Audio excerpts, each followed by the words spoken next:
বাংলাদেশি ছেলেরা খারাপ ওরা একটা মেয়ে নিয়ে থাকে তুই কিলা আসল যে বাংলাদেশ সমাজি দূরইরে যাগো শোনা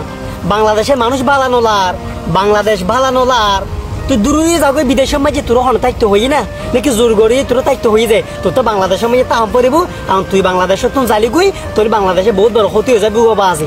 তোর তো যেহেতু বালানোলার সুন্দর করে বিমান আছে এয়ারপোর্ট আছে বিমান আছে হ্যাঁ যাইবের ব্যবস্থা যদি নতাই টাকা হতা আছে যাইবের ব্যবস্থা তো আছে হ্যাঁ কোনো দরকার আছে এদের সময় যে পরিত্যাগনের সুন্দর করে ভি করে যোগ হয় না অন্য রাষ্ট্র মাঝি হ্যাঁ এই রাষ্ট্র থাকার কোনো দরকার আছে আরো দেশের ভালোবাসে আরো থাকুম আরো জীবন মরণ বেগিন আরো দেশ লইরি তোর তো যখন দেশের ফোয়া বানানোলার দেশ বানানোলার দুর্গরি জগই জগই কোনো প্রবলেম নাই তো তোমার মতো মহিলারা দরকার নাই তো বাংলাদেশের মাঝি হ্যাঁ বহু হাজার হাজার মহিলারা আছে এটা বাংলাদেশের মাঝি দেশের হিসেবে মানুষ বেশি ইয়া 20 কোটিও গেছি তো এই মানুষ বহুত আছে জগই সুন্দর করে জগই ও দৌড়ে আরে মাইক্রোফোনকে ভাবে এই বড় বড় বড় উল্টো উল্টো হতা হইবে ইন ফোনের ঠাই মারাতে নাই ইন ফোন ইন হজ যেতে লাগবো তা আর তাই বিড়ে মাঝি প্রতিবাদ গরম পড়ার বাজি